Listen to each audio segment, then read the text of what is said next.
Every empire believes it's different. Every superpower thinks the rules of history don't apply to them. And yet 500 years of human ambition say otherwise. Spain in the 1600s, Britain in the 1900s, the Soviet Union in the 1980s, 3 world empires, 3 collapses. All following the same mathematical rhythm, the same sequence that the United States is now repeating step by step in 2025. Empires never die in battle. They die in silence. Not with explosions, but with numbers. Not with armies defeated, but with currencies devalued. Collapse always begins with a lie. The illusion that wealth can be printed, that debt is harmless, that power is permanent. The first stage is always expansion beyond limits. A nation rises.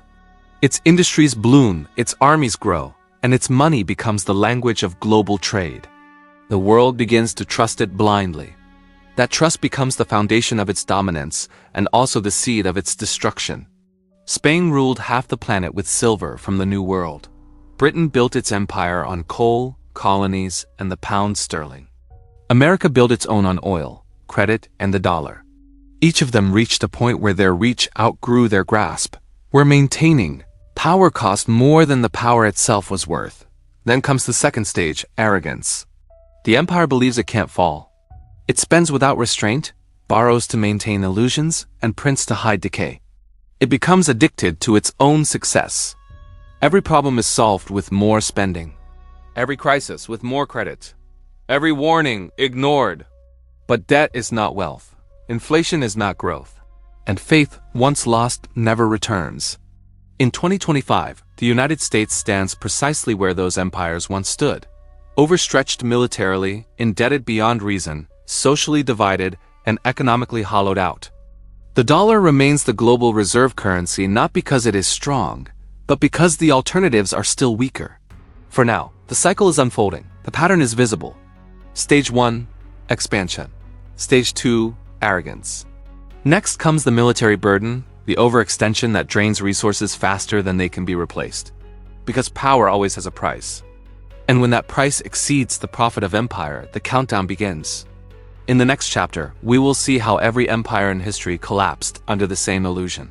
That military strength could preserve financial weakness, and why the US is now walking that very path blindfolded into the storm. Every empire tells itself the same lie. Our army protects us. But history whispers the truth. It's the army that destroys them.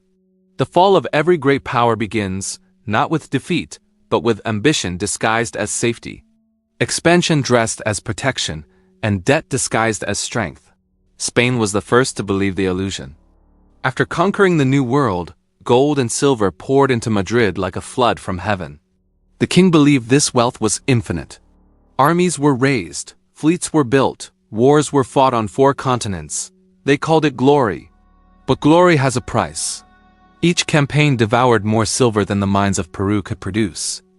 To keep the empire alive, Spain borrowed from Italian bankers, from German princes, from anyone willing to believe their promises. 4 times in 40 years, Spain went bankrupt, while its ships still returned heavy with treasure. The empire had everything except discipline. Britain repeated the pattern 3 centuries later. In 1900, it was the world's policeman, 1 flag over 6 continents, the pound sterling the global currency of trust. Then came 1914. 1 war drained the wealth of 2 centuries. The British sold their gold to buy American weapons, mortgaged their colonies to pay for soldiers, and drowned their empire in interest. They won the war and lost the empire. By 1945, London was no longer the banker of the world. It was the debtor of Washington.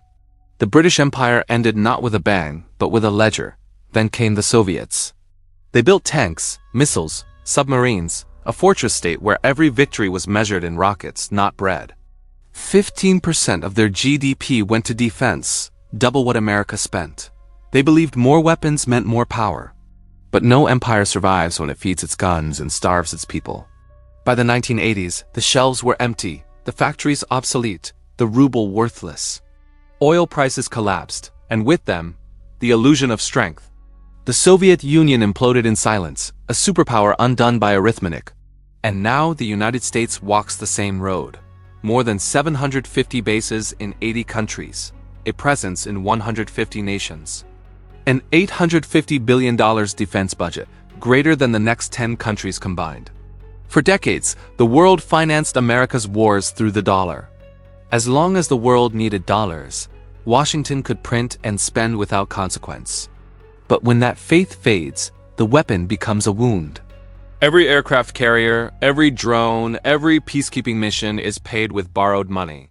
The interest on past wars now costs more than the wars themselves. The Pentagon doesn't protect the dollar anymore. The dollar protects the Pentagon. Meanwhile, bridges collapse, hospitals close, cities rot. The empire can no longer rebuild what it once created. The roads of Rome still stand after 2 millennia. America's highways crumble after 50 years, and yet the spending grows. Because cutting the military budget would mean admitting the truth, that the empire cannot afford its empire. But no nation, not even the richest, can live forever on credit. You can print money, but you can't print power. When a government spends more to defend its illusions than to feed its people, the end is near. The soldiers still march, the flags still wave, but the currency beneath them is dying. This is the moment every superpower reaches, when its strength becomes its weakness. Rome called it the Pax Romana. Britain called it the Age of Empire. America calls it global leadership, but history calls it something else, the beginning of the end. Because empires don't fall when they lose wars. They fall when they can no longer pay for them, and when the money dies, the army follows. When the currency breaks, the alliances break. When the debt becomes unpayable, the empire becomes ungovernable. That is where we are now. The United States has entered the later stages where financial dominance sustains military dominance, and both rot together. In the next and final part, you'll see how this pattern always ends the same way.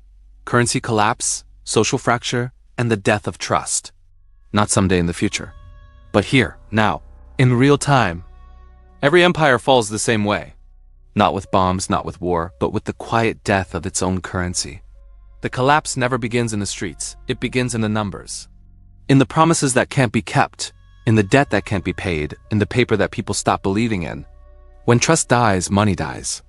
And when money dies, everything built on it, economies, governments, empires, dies with it. Rome learned this the hard way. To pay for endless wars and a bloated bureaucracy, Roman emperors debased their silver coins, adding copper and lead. At first, it seemed harmless. Prices rose slightly, soldiers were paid, the crowd was fed. Then the value of money collapsed. Trade stopped. Cities emptied. The people hoarded gold while the empire issued lies. Rome wasn't conquered by an enemy. It was conquered by its own inflation. Centuries later, Spain repeated the sin. Silver from the New World flooded its treasury. They thought it was wealth. They spent it on palaces, armies, and endless wars. But as the coins multiplied, value vanished. By the 1600s, the empire that once ruled half the world was bankrupt, drowning in metal that could no longer buy bread. Then Britain, the empire where the sun never set. Its pound sterling, once as good as gold, became a shadow after 2 world wars. The gold was gone, the debts remained, and London's financial dominance passed quietly to Washington. Then came the Soviet Union, a nuclear superpower with an economy that couldn't feed itself. Its ruble was worthless, its industries dying, its people hungry. When oil prices collapsed, so did the illusion. No invasion, no bombs, just economic implosion. And now America? For 50 years, the dollar has been the empire's armor, the world's reserve currency, the oxygen of global trade. But like every empire before it, America mistook privilege for power. Since the 1970s, it printed wealth instead of creating it. It built an economy on credit, not production. It outsourced its factories, hollowed out its middle class, and financed its wars with paper promises. As long as the world needed dollars, it worked. Until now. In 2025, the illusion is cracking. Saudi Arabia no longer prices oil exclusively in dollars. China and Russia trading yuan and rubles. India, Brazil, and South Africa are building their own payment systems outside the dollar's reach. For the first time in modern history, nations are learning to live without the green paper that once ruled the earth. And when the world no longer needs your currency, it comes home. Every foreign-held dollar, every treasury bond, every printed promise starts flowing back to its source. Too many dollars, too little trust, the oldest equation in history. The result is not growth, it's inflation. The kind that doesn't just raise prices, it erases nations. The politicians will blame each other. The central banks will swear they can manage it. The media will call it temporary. But mathematics doesn't negotiate.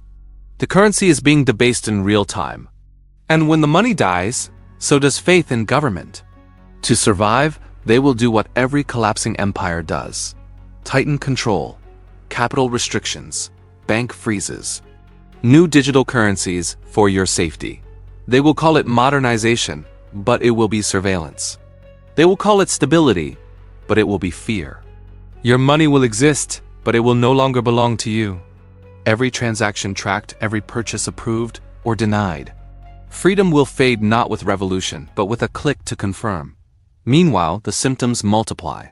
Homeless camps beneath skyscrapers, families choosing between food and rent, salaries that buy half of what they did a decade ago, a generation drowning in student loans, credit cards, and silence.